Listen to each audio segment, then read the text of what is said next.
Hi, ഞാനിന്ന് ഈ നിൽക്കുന്നത് വേമ്പനാട്ട് കായലിലോ മറ്റുള്ള സ്ഥലങ്ങളൊന്നുമല്ല. ഇത് നമ്മുടെ മൂവാറ്റുപുഴയുള്ള നമ്മുടെ ഷൈനി ചേച്ചിയുടെ താമരത്തോട്ടത്തിലാണ്.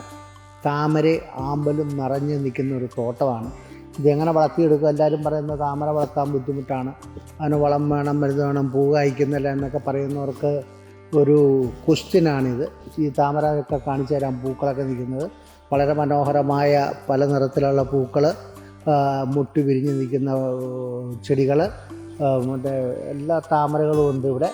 വാട്ടർ പ്ലാന്റുകൾ, താമരകൾ എല്ലാം ഉണ്ട്. എല്ലാം നിങ്ങൾ ശരിക്കും കാണിച്ചു തരാം. താമര വേണ്ടവർ വിളിക്കുക. താമര ഒരു കൃഷിയായിട്ട് നമുക്ക് കൊണ്ടു നടക്കാനും പറ്റും. നല്ല താമരയാണ് അവിടെ ഉള്ളത് കൂടുതലും. അതിൻ്റെ പൂക്കളൊക്കെ നിങ്ങളെ കാണിച്ചു തരാം. വീഡിയോ ഇഷ്ടപ്പെട്ടെങ്കിൽ ഷെയർ ചെയ്യുക, ലൈക്ക് ചെയ്യുക, സബ്സ്ക്രൈബ് ചെയ്യുക. ഹായ്.